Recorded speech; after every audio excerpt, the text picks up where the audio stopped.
Let's get right into it, guys. Thanks for joining us. Let's talk about social media and politics. This one might get juicy here. Thanks for joining us. If you're joining us on Facebook or the webinar, let us know what city and state or country you're from. This way we can wish we were there if we like your area. If not, we'll just say thank you. Jeff, how are you doing today? You know, speaking of wishing I was somewhere else, I wish I was anywhere else but in St. Louis today. It's a high of, it's actually 39 right now and raining. It is a miserable day here in St. Louis. What part of St. Louis? And Nick, are you also like in the middle there? In the middle? I'm yeah, like St. Louis City. Yeah, well, I guess the city is closest to the river, you know, so most of the mass of people live to the west of the city. But I live in what's called South City, so I'm in like the bottom half of St. Louis. St. Louis is weird because it's separate from the county, and it's like sort of a sliver, like a vertical sort of sliver almost. Yeah. So I'm in the bottom half of that. Nice, dude. Nice. I'd rather be in LA. 20 miles south of me, something like that. Yeah, I'm 25 minutes south of Nick, actually. Yep. Oh, that's not too far. It's not too far. I bet it's like 90 degrees in Malibu or LA, like David or Jerry. It's probably 90 degrees in San Antonio. You know, no comment. I'm outside. But I'm outside. You don't want to be outside here today. You'd have a parka on. Oh, that's terrible. All right, buddy. Let's get into it. Let's go. Yeah. Let's go. Let's see what we got here on the chat side. Richard's with me. Freezing and raining in Toronto. Good to know that we're not the only miserable place to be today. Yeah. I love Toronto, but it's freezing and raining there. That sucks. Sorry. Yeah. But at least you're greener than Malibu. It's not very green out here. So, all right. Well, Nick, you got some amazing stats for us. You got this we got cool some presentation slides for us. Right. We got a few slides we'll start with, and then we'll have a little debate today, so to speak. So I guess we can start out with the first question that we kind of had a few weeks ago, which was, how burnt out are people going to be on politics by the time we do this webinar? And I think the answer is completely burnt out. I think this was probably the lowest attendance, the lowest registration numbers that we've had. So if you're here, there's like a 50% chance you're a politician, I would assume, because that would mean you're still interested in talking about politics. But we do appreciate you joining us today. We know that this is something that's been just sort of completely beat to death. We tried to come up with some interesting, some stats, some kind of different takes on this that hopefully you'll get some benefit from. But, you know, I can understand. I can understand why people were, you know, a little reluctant to keep talking about politics. In fact, and this will be something I'm curious to know of in the chat, is I feel like a week or so ago, like the political conversations just kind of stopped on social media. I don't know if you guys noticed the same thing, but it's like there's people posting like, hey, the election's almost here and therefore almost over. And that's it. I'm not really seeing any sort of arguments from either side. I think the amount of undecided voters is so small at this point that everybody kind of feels like there's not much ground to win anymore. And that's going to be reflected in some of the stats here that we're going to show you to kick things off. So this one's interesting. I remember in 2016, there was quite a bit of hubbub about sort of, you know, the innovative ways of using Facebook ads in particular, because obviously Facebook ads were the big play back in that election. I'm not sure what the divide is this year between sort of Facebook, YouTube, and then everyone else, because Facebook and YouTube are the two absolutely dominant players in the online political ad spending. But overall, it's estimated that almost $3 billion we're gonna be spent in just this election season alone. That is a lot of money being spent to persuade a very small group of people across the entire United States population. So the number I honestly want to see when this is all said and done here in a few months is the amount of money spent per undecided voter. You know, so for all the people that still weren't sure who they were voting for, how much money was really invested into convincing them one way or the other. It's probably a ridiculous amount of money per person. So this one's interesting. This is some data that Vanessa sort of uncovered for us. But 55% of U.S. social media users say that they're worn out by political posts and discussions, which I think is kind of reflected by what we've seen so far. And so this obviously just kind of continues to increase. I mean, this is pretty remarkable. So This is the percentage of people said they were worn out by how many political posts and discussions they see. Back in 2016, when we were already, pretty actively discussing and debating politics on social media, it was pretty consistent. Everybody, across the political spectrum was around 37, 38% of everyone felt that way. And this was interesting, is that it's actually, they found that Republicans in this election, we got into 2020, were by far more sort of worn out and more sick and tired of seeing social media posts than the other categories, but every single group went up, right? So we know that this is becoming something that people are really just sort of tired of hearing about and not discussing as much. And then the next one was like seeing lots of political posts and discussions. That's all the way down at 10% for Republicans, still at 20% for Democrats, but 20% and down from there. So again, we can see why people weren't as excited about this topic. And then don't feel strongly one way or the other. That's another one that is really reflected. I'm sure you've all heard about this. We're just becoming very polarized, right? So the amount of people that say they don't feel strongly one way or another actually went down, right? So we're starting to see a place where people have pretty strong opinions on this stuff. They're pretty, kind of planted. They're pretty sure that they know what they believe at this point. And that's been reflected in all of the data that we're starting to collect. Here's another interesting one. So 7 in 10 users say that they're now say it's stressful to talk politics on social media with people they disagree with. And so this is between 2016 and 20, right? So we're seeing that number is just continuing to grow, stressful and frustrating. And so this is where this gets interesting. And this is kind of one of the angles I'd love to discuss with you guys today. Is that an opportunity to be sort of an arbiter? So if everybody's stressed out by this, if everybody's getting more and more fed up of seeing especially opposing viewpoints, and again, we're gonna I'm sure come to the conclusion today that not everybody is gonna want to embrace this sort of role in their community. But does this mean that there is an opportunity here for some people, the right kind of people maybe, to come out and sort of help balance this, right? So I have an idea for a podcast concept that I'll pitch to everybody later on today that kind of works in that vein. But that might be a way to think about this, right? So instead of thinking about, oh, should I be out here trying to champion my candidate and my point of view, there actually might be an opportunity for people to sort of come into the middle and sort of allow people to have more positive conversations where they actually disagree, but disagree in a way that they don't hate each other. There was an interesting, we didn't include the stat, but I'd love to find it again. There was an interesting research project where they took these political arguments that have been happening for, ever since social media emerged, but in particular over the past decade or so. And when the first response came in, right, somebody says, I love this candidate, here's why they're the best ever. And the first person who responds and says, I disagree, here's why I don't think they're a good candidate. Instead of that response being a text-based response, they had people respond with a video where they said the exact same thing, and the argument stopped almost entirely. And so I think that's another interesting angle that I want to discuss with you guys today is like, how do we see using video to communicate your, and it's not just politics, any perspective that can be controversial. How does sharing that opinion through video change the way that it's perceived, because it's a better form of communication, right? So that's another thing maybe we can discuss a little bit here once we get through our stats. And then we also have some stats on the percentage of users who say when talking about politics on social media with people they disagree with, they generally find that they have blank than they thought. So more in common or less in common politically. And again, we're getting more and more down the vein of less in common politically. And again, I would be curious to see the impact that video could have on that, all right? Anyway, so any thoughts so far? I was going to say, let's talk about some of this stuff. There's a lot to unpack there, and what you just said. And I think let's go back to the very beginning. You don't have to go back to the slides, but just talking about how, if you'd have asked me 4 years ago what I see the political landscape of our world changing or evolving, and I would have said social media is going to have a massive impact.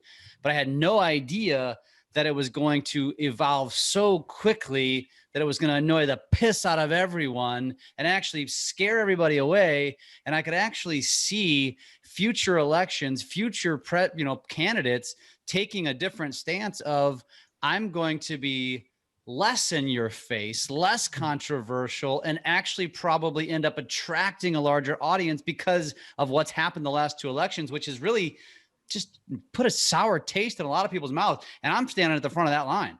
I was at the front of that line last election. I was at the front of the line. I haven't watched the debate. I haven't done anything because it's just so sour to me. And I'm a big believer in voting, and that's just a political opinion. Tristan, I don't know. What do you think about that? Well, I think that there's space for those that are really opinionated, and you can create a tribe around that too. So I'll give you an example. There's one guy that I'm helping out with a community that he built. He actually built 2 communities. One's called, you can take a look, it's called Leaving California. And the other community is called Life After California. And you combine both of those groups, and they're at almost 70,000 people. But the thing is, he just created those, and they're skyrocketing in the amount of people and activity that's going on in there. You go in, and of course, it's a lot of talk that's very conservative, but that's what that has created, right? That's the niche. And so he knew that creating a community like that would attract more of the conservative views. And here's something that I don't know if anybody has brought up to you guys recently, and that's that Facebook has been censoring a lot of the conservative views that are strongly conservative, and they're also looking for fake news too, right? Because they want to make sure that they're trying to keep this field as neutral as possible without influencing an election like Russia supposedly did the last round, right? Good or bad, I don't know. But with this community, I've learned so much because Facebook is going inside of this group, right? It's not even a public group, it's a private group. And they're saying, hey guys, you've got to keep everything toned down. You can't post these articles that are fake. They've already been, this community has already been flagged quite a few times by Facebook, and now it's threatening to close down the community. So there's a lot of things that are happening on the back end, but the one thing that you can do is, if you do have a voice, be able to speak to that voice in an area that you feel safer with those people that believe in those same things. Now, that made me sound really conservative, and I'm in the middle, just so you know. I'm independent, okay? I don't go Democrat, and I don't go Republican. I just vote for whoever I think is the right person at the time. But that's something that wasn't brought up, dude. Facebook is censoring, and Twitter is censoring, right? And there are other platforms that are censoring as well. Well, it's a good point too. And I know, Nick, we're going to get into more, like right now we're just kind of discussing politics in general, which is, by the way, if you hadn't noticed yet, and honestly, I don't even really know Nick's side here, but Tristan and I are very neutral. We actually share very similar beliefs here. Yep. Of kind of anti-politics, if you will, which I think is becoming more common than not, actually. And we steer away. But here's the thing. I created a political post back in September on TikTok, basically just giving the advice that, hey, you might want to be careful, right? And it actually got tons of engagement. And Nick and I were talking about this before we went live here today, that the engagement of this webinar is really poor. Well, yeah, now that we think about it, it's like we should have done this 60, 90 days ago, and it probably would have gotten hell of engagement. Now everybody's burnt out. All they saw was Jeff in a Abraham Lincoln hat, and they're turned off. It's like, it's not, it's like, oh, great, they're going to talk politics. And the reality is, no, we're not. And we're not even going to take one side or the other, because we have defenses both ways on doing it or not doing it. And we're going to talk about that next. So I don't want to get into that. I'll leave the political commentary alone now. And Nick, I'll let you take it back over, unless Tristan, you got anything to add. No, man, I just think that if you're going to use social media to voice your opinion, and it's going to be a strong opinion on one side or the other, I think the safest place to do that is to build a community within social media to do that safely. Agreed. And one thing before, Nick, you get into this, one word, opportunity. Nick, you kind of described this on your last, on the last slide, and that is that there's opportunity in everything. So even when it's super controversial, find the opportunity. That's the key. And the key is, so is the opportunity in engaging with like-minded people who share your beliefs, but potentially scaring people away, which we're going to get into that? Or is that opportunity, especially now in being such a controversial time and being that it's turning people off, do you actually have an opportunity of creating content that actually draws in all of those masses like me and Tristan who are so turned off that will actually engage a middle of the road post because we agree with you? So think about that when you're creating, and this applies to all content. Find the opportunity within especially controversial topics, because there's a lot of opportunity there. Yeah. And I think, what's interesting is I think that it's funny because like both sides, there have been people that have, I would argue kind of from a marketing perspective, capitalized on the fact that our country's sort of polarized to both sides at this point. Somebody mentioned Ben Shapiro in the comments, like he definitely comes to mind. But there's people on both sides, and they've sort of very much captured the attention of that particular side, right? And what's interesting is like you guys both said, it's like there's a lot of people in the middle, right? I mean, there's a lot of people that don't want to see either of those sort of extremes and are not really comfortable with either. And the message they kind of get from both sides is like, you have to pick a side, and that's how this works. And traditionally that's not how America has succeeded throughout the years, is by being super polarized. So it's not really true. And so, that kind of leads to, I think, there being an opportunity in the middle now, to kind of, and it's, I don't even know if middle is the right word. I mean, I think that's another part of politics that is really sort of oversimplified, is this idea that everything's on this exact spectrum and you're either over here or you're over here, and anybody in the middle is just, too much of a wuss to pick. And it's like, well, but there are just some particular arguments on one side you agree with, some on the other. And so what does that really mean? And I don't know that saying you're in the middle is the right way to talk about it. But, I think we're obviously seeing with social media, the one thing I was kind of getting to is, I think that one thing that's interesting about social media is we went from a culture where you would choose the influencers that you would follow, right? So if you go back 20 plus years, before we had this sort of mass amount of interacting with just all kinds of individual people all over the world, there was only sort of so many people that had a mouthpiece, they're talking heads on news or writers and magazines, stuff like that. But there were still people on both sides, right? I mean, you had these arguments on any aspect of the political spectrum. But for some reason now, we let the random guy we went to high school with 20 years ago, we let that person's opinion influence us the same as the influencers that we would have used to have chosen, right? So you might have, like I grew up with my grandpa listening to Rush Limbaugh, right? Like, and I thought that was like normal how much but he listened to Rush Limbaugh for like 5 hours. It's like every day, all day long. And I was like, I guess it's just what like old guys do. It's just sit around and listen to this guy. Obviously it's not what everybody does now that I'm older. But that was his guy, right? Like, there's one of these few people that he sort of looked up to, and he respected this person's opinion, and a lot of his political ideology sort of stemmed from following him. But now, and if some stranger had walked up and said some comment, some liberal comment, because he was pretty conservative, he wouldn't, he just would have ignored it, right? You just go about your day. But I mean, that's sort of something about social media that's really strange, is like every stranger that we're connected to, even people we've never met in our lives who just ended up on our accounts, they can make us angry. Like they can upset us because of what they're saying. And I don't personally unfollow people very often. Like I finally did the other day. I finally just couldn't take it. I unfollowed somebody just because mostly the frequency of the posting was like 20 times a day that I was seeing them.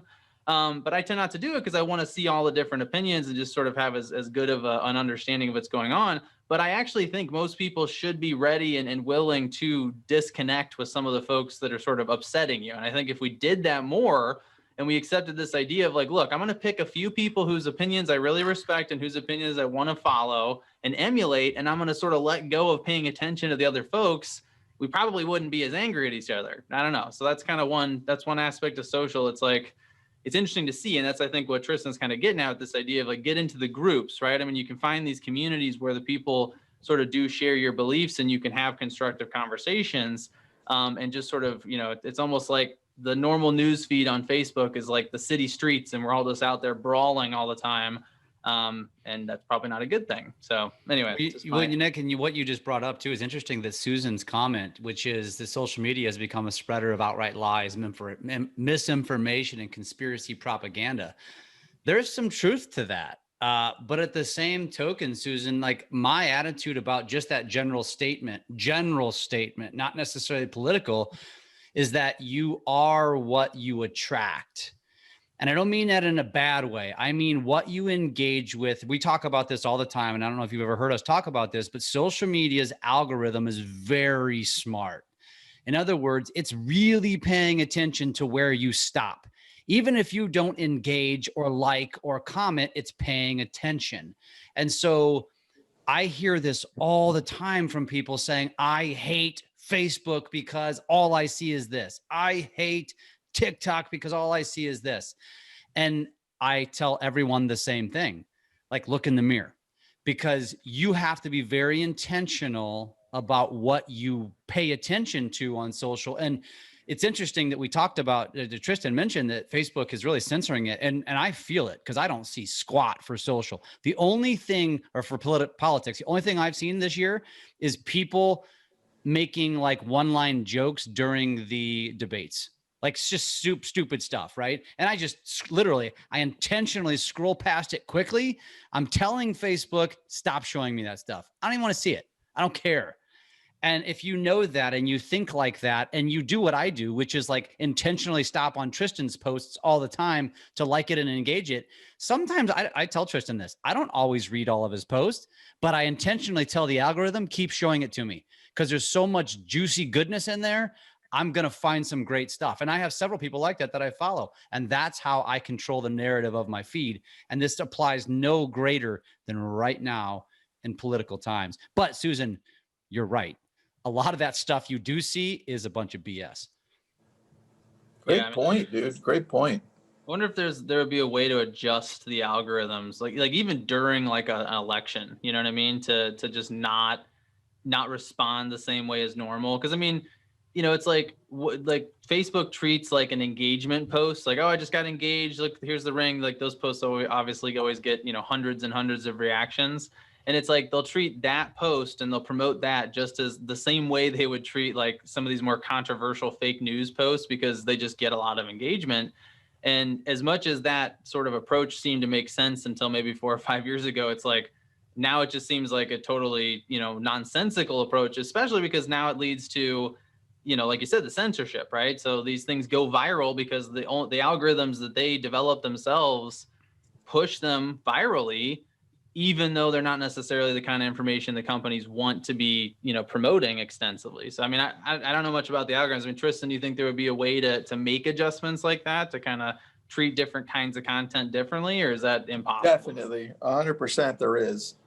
And so they've already established that on the back end, where certain posts won't even go anywhere because the algorithm won't allow them to until they get reviewed, right? And even once they get reviewed, depending on what type of post they are, it only goes out to a few people, so that if that gets flagged there, it doesn't go to the population.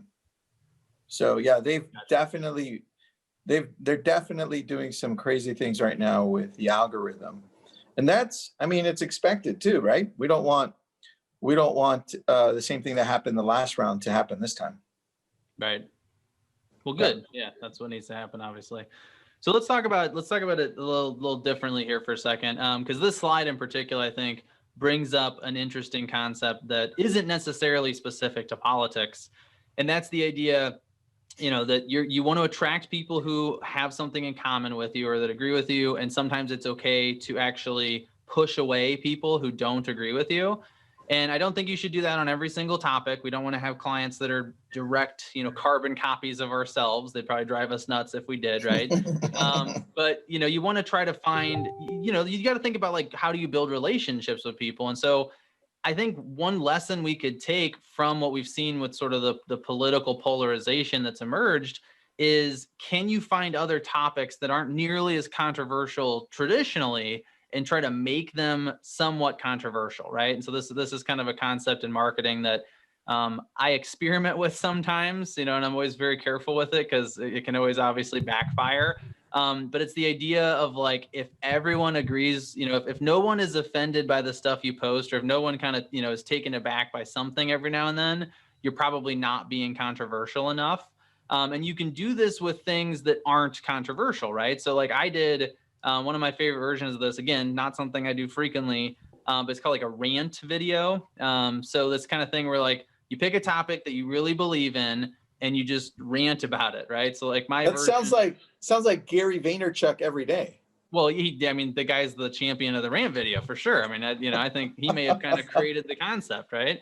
So yeah, Gary V, just think Gary V, but it's like he takes like, he's a great example, right? He takes like the idea of hard work, just like working hard, not a controversial idea, and like argues so aggressively about it that it becomes controversial. He takes this idea of like work your butt off and then starts saying things like every hour you're awake, you should be working, But what happens is he attracts the same, the people are like, yeah, like, you need to be working your butt off. Like you got to do everything it takes to be successful.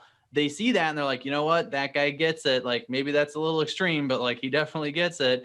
And then the people that don't agree with that mentality, like they're obviously pushed away. So, that's just one example. I mean, I did a video like this where I was like, I'd gotten like, it was like 4 or 5 times in like a month where somebody had either blown me off entirely. And this is in-person meetings back before everything was Zoom, not a big a deal with Zoom, right? But, I'd gone out to like a coffee shop and they didn't show up. And there was a couple of them where they're like half an hour late and they never called. And it was just really starting to drive me crazy. So I did this rant video. I was just like, look, if you can't respect me enough, and it wasn't directed at anyone, it was just directed to the public. But I was like, if you can't respect me enough to at least call me and tell me you're running that late, or that you're not going to make it, or put my appointment with you down in your freaking calendar, then like, just don't talk to me, like, let's not waste each other's time here. Cause I think that's really disrespectful and I wouldn't do that to you, and yada, yada. Right. And so of course, some people came out and were like, that's absolutely true. And like that, and you would think like telling people you shouldn't be late to meetings is just like, everybody would agree with that. Right. But some people were drawn closer to me because that was a big pet peeve of theirs too. And they couldn't, they didn't like it. And then others, I didn't really get comments from them, but I will say that people stopped showing up that late to meetings, and not like everybody saw this video. Who knows what kind of impact it had, but that's another way you can do this, right? Is take something that, isn't necessarily inherently controversial and be so aggressive about it, be so fired up about it that it becomes a little controversial, because the people that most agree with it will sort of come out of the woodwork and be drawn to you, right? So that's sort of the way I would interpret this, because I don't think, and even Tristan, your example is that, right? I mean, he didn't make a group that said, are you a conservative that wants to move out of California, right? I mean, it was more just about, you're moving out of California, just happens to attract that group of people because those are the people thinking about moving right now, right? Yep. That's it, man. That's it. All right, cool. Well, we do have a couple more slides, and then obviously we just sort of wanted to open up the discussion. And we have, obviously we'd love to get your inputs here and sort of your opinions on this stuff. We appreciate everybody chatting with us so far. So this was interesting. We sent out our invitation to this. This is actually a quote from an agent. We're going to keep it anonymous for now, but he responded to our email and he wasn't able to make it, but this is what he shared with us. He said that, so if someone's passionate about their politics, religion, controversial hobbies and interests, they should own it and let it be. If it doesn't really mean much to them, then no big deal. We should all be making more space to listen to our inner voice and let it guide us. Having a strong opinion on controversial topics is magnetic. Just as it pushes some away, it will attract others. Trying to be all things for all people amounts to nothing for no one. It's the same as an agent with no niche, no specialization, no deeper roots in an area in our industry. Does the world need more vanilla generalists? And so again, I know the whole point of this was to talk about politics and sort of how much of this do you talk about or not talk about on social media, but it is sort of bigger than that, right? It's like, what are you attaching to your brand? What are you attaching to your name? Like, how do you want to be known in your community? And I don't, maybe 10 years ago, and I mean, I haven't been around real estate for that long, guys, but at what point, like, was there ever a point where just trying to be the agent that could work with anybody was actually a good idea? Like, was that successful at some point, or has it always been smart to have, a focus and a niche, do you think? I think now more than ever. Go ahead, Nick. Yeah. Go ahead, Tristan. No, I think originally when most agents start off and they don't know, they're trying to be generalists because they're trying to find their path, right? They're trying to find what their niche is going to be. And I think as they start growing and they're like, oh, I got it. This is what I'm going to do. I feel comfortable with this. I love this. Let's go in and do that. That's how most agents function. And believe it or not, look at how we function on social media. We kind of test it out. We're looking at it. We throw out stuff. And then we're like, oh, okay, got it. This is where I fit in. I feel very comfortable doing this. Let's go all in on this niche. Very similar to how we approach social media as well. And I was going to say, I think that the last couple of years and the hyper focus and kind of hyper fast speed that we've gone into social media and that we've now gone into video is that because it's no longer a game of going to networking events and putting your name on a billboard. Like you can be the realtor to a broad audience of people that you don't know. It's become more crucial to become more special, more specialized. In other words, I think before it was different. It was like, hey, I'm going to be an agent that works in all of St. Louis, just using that city as an example. But now it's like, that's a waste of your time. It's too broad. Get granular, go get right down to your community and put out content around it because it will attract like-minded. So I think now more than ever, but when it comes to politics, which by the way, I love this quote. It's spot on. It's brilliant, but it's not me. And I don't have a problem saying that, although I agree with what this agent says, I don't consider myself a vanilla generalist because I don't talk politics or I stay in the middle. The reason I do that is because I hate it so much. It really makes my blood boil when people comment on my posts with their unsolicited, strong opinions, one side or the other. It just bothers me. It annoys me. And so I stay quote unquote vanilla, but that's my choice. It's never hurt me to be quote unquote vanilla. But I agree with this person.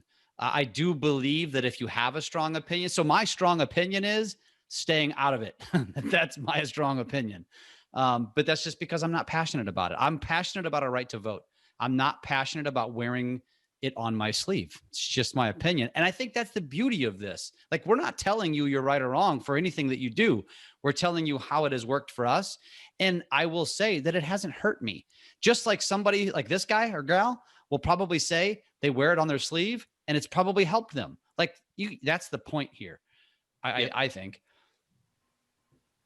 Yeah, no. And I think there's also, like, I'll give you an example. Like, there are, it's easy to think of politics as sort of you're liberal, you're conservative, maybe you're in the middle, and like, everything you say is going to align with one of those positions.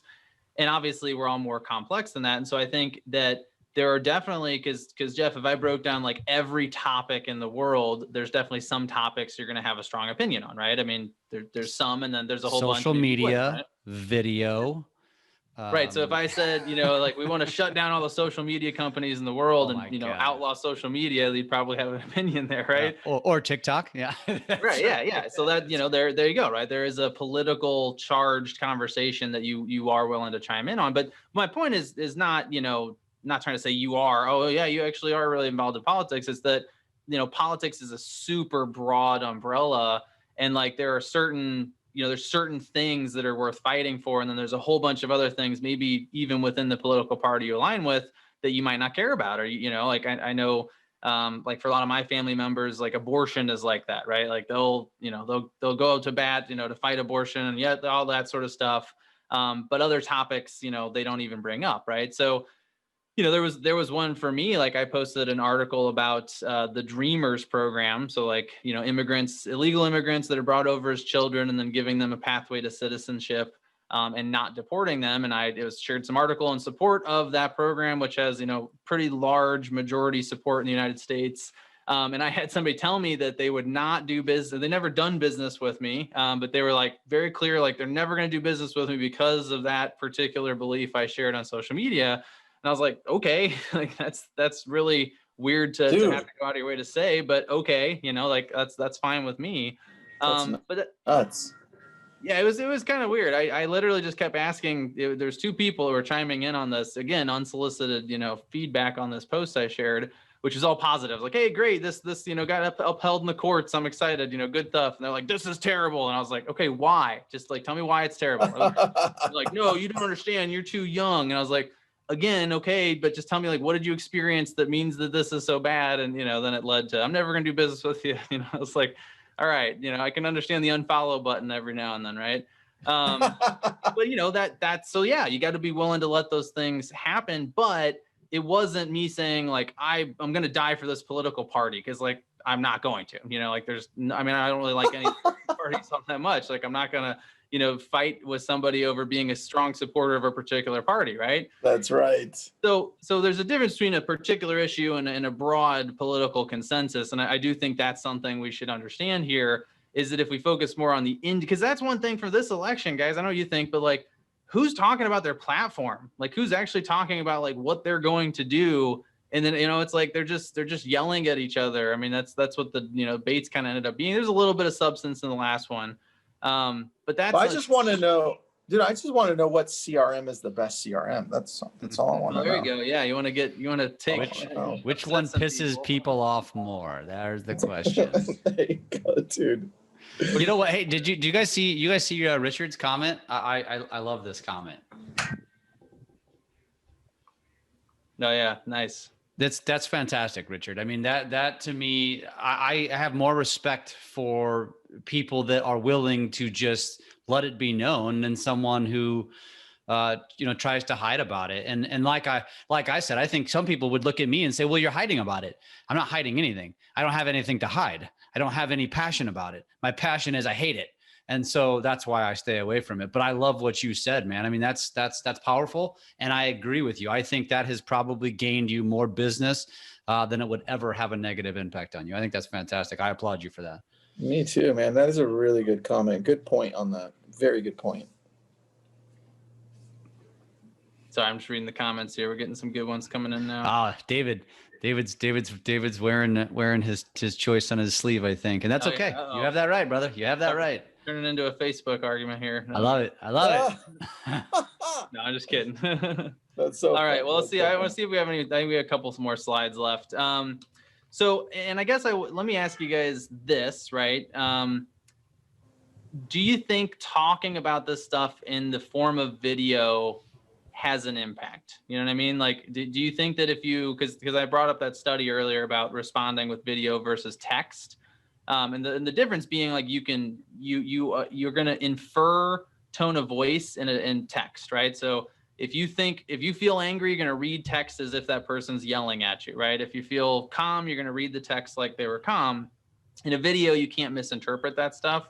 So this kind of it's not really on the slide here, but what do you guys think? I mean, do you think if somebody is going to go out and sort of make points on a particular political topic, do you think it's better or worse to share that through video?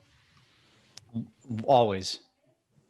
I mean, I obviously we're biased here, but 100%. I mean, I love this slide because I agree with it. I agree with everything that even this says, but the fact that you can show that passion or you can show that emotion, that tonality, it makes all the difference in the world. And you can't misinterpret what you share in video. And that's why it's probably more powerful when you are talking about a controversial topic to put out a video versus text, because you can't read, you don't really, it's hard to articulate exactly what they mean in a text. You can read it two different ways. And I think this is just validating for video. And I love actually what you and Vanessa did with these slides here with, because you're right. Like, the name of the game is engagement, whether it's email, whether it's social media. And so play the game to win.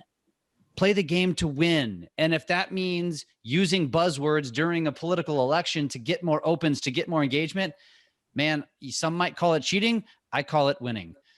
Play the game.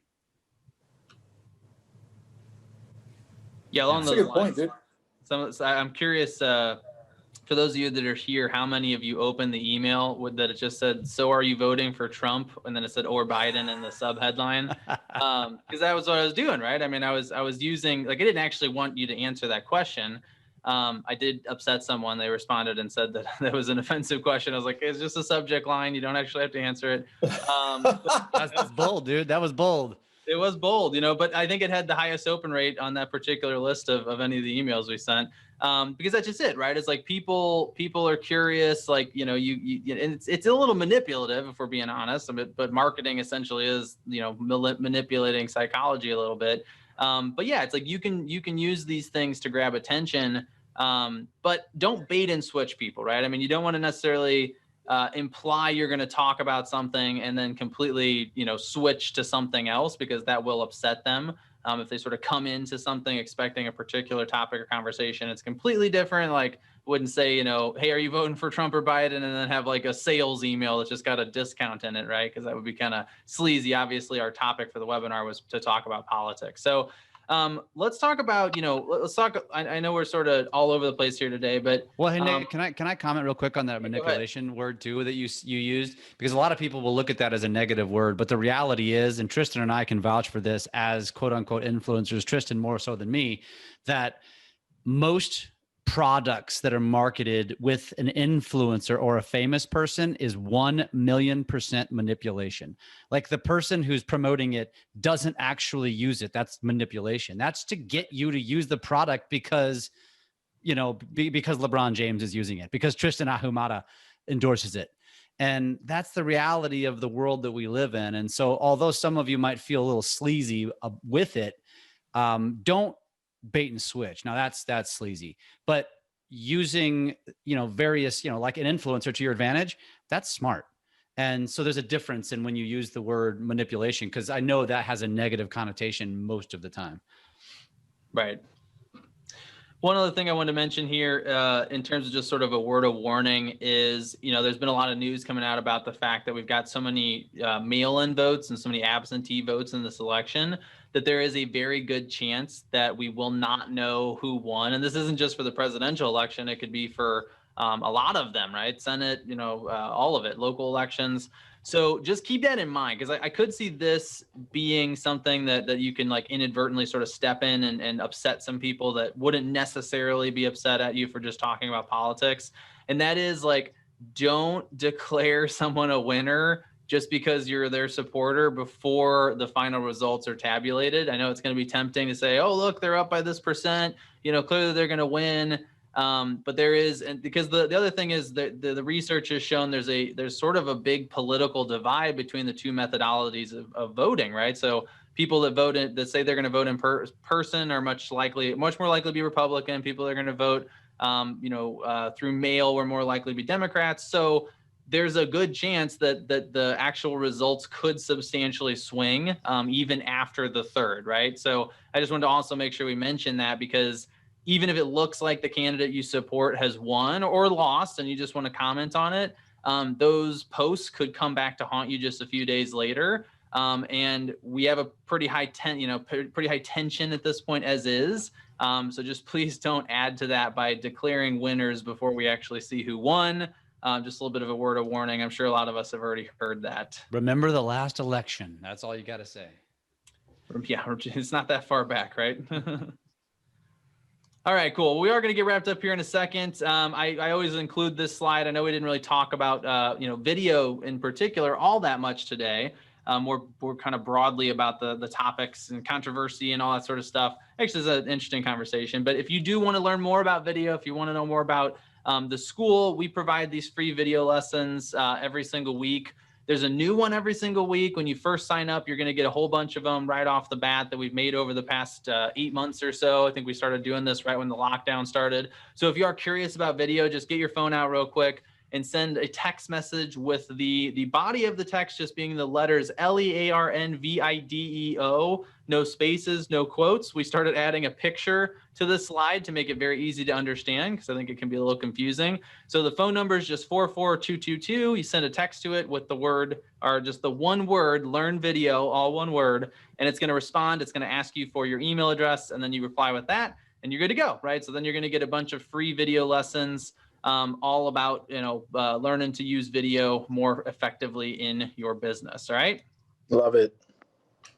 Cool. Well, anything else we'd like to discuss today, Jeff or Chris? I think this has been great, man. I think actually I wasn't sure how this was going to go. And I think the point of the message is like this, and probably future topics, is really more about playing the game to win. And if you use it correctly, and if you look at it as opportunity, and you, again, whether you want to wear it on your sleeve or not, or you want to play the middle ground, there's opportunity, find it, because it is there for you, man. It is absolutely there for you. And by the way, Matthew McConaughey does drive a Lincoln. All right. Can you do that for me, Jeff? All right. I think I need a Lincoln now. Cool. Well, we'll before we wrap up, I guess I'll pitch my podcast idea real quick, because I am curious what you guys think about this. So, we talked about, obviously there's people sort of dominating the attention on both ends of the spectrum, and I really think like we need to get back to a point of being able to like understand each other and like ask questions and like try to dig in a little bit and figure out why somebody believes what they do. So I was thinking it'd be cool to have a podcast where you have two people who have opposing viewpoints on a particular topic, and they're only allowed to ask questions to try to understand the other person's point of view, right? So like they can't attack the point of view. They're not allowed to kind of go after it in a way that they're trying to disprove it. They have to try to understand it. And then at the end, they have to explain the other person's point of view back from their perspective, right? So basically make the counter argument in the conversation. I'd probably call it like seek to understand or something like that as a podcast. So I don't know. What do you guys think about that kind of conversation structure? I think that's a fantastic idea. I think it's a great idea, man. And the higher caliber people you get, the even better it would be. Well, right. Yeah. Totally. Introductions to some people that have very strong points of view. I know neither of you do, because you've made that very clear today. I'll find something. I'll find somebody, Jeff, that wants to delete all social media apps off the face of the planet. Oh man, that would be a vicious argument. That'd be fun. I would totally be down for that. Well, you know what? And remember, Tristan, we were going to do this at one time, me against Brad McCallum arguing TikTok. This was like 10 months ago. Because now I don't think Brad shares the same opinion, but it's interesting. Yeah, there's always something. You're right, Nick. There's always something. And I'm going to agree with Gene. My party is the realtor party. Good call on that one, Gene. Excellent stuff. Good job, Gene. And if the wrong candidate wins, we are moving to Canada. That's a great call as well. Actually, I don't think Canada will let us in because of COVID. So we're kind of screwed there. We're stuck. So funny. All right, guys. Good stuff. Cool. Thanks, everybody. See ya. See you next week.